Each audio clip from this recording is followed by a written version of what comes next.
Marie Gégaud ne s'attendait pas à voir son journal poursuivi en diffamation par les Nachis. Le mouvement des jeunesses pro-Poutine n'a pas apprécié qu'elle dénonce leur méthode dans une de ses tribunes. Pour arracher un démenti à un journaliste russe, auteur d'un article anti-soviétique, les Nachis avaient organisé un piquet permanent à l'entrée de son domicile. Ils exigeaient du journaliste qu'il présente des excuses ou qu'il quitte la Russie. Les Nachis contestent aujourd'hui devant les tribunaux avoir organisé une chasse aux journalistes et encore moins avoir proféré des menaces. Peut-être que les Nachis, en effet, veulent tester, ils veulent voir s'ils peuvent impressionner, essayer de museler les médias. Les moyens des Nachis sont impressionnants.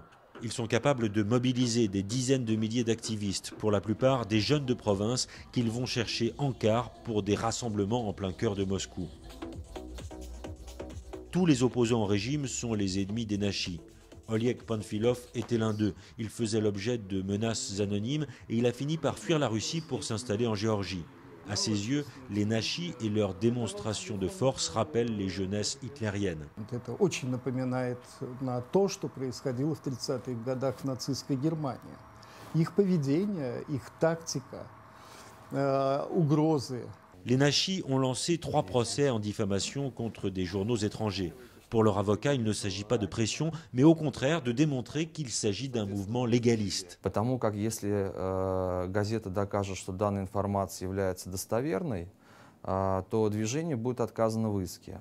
На мой взгляд, судебный процесс – это как раз демократический способ решения каких бы то ни было конфликтов.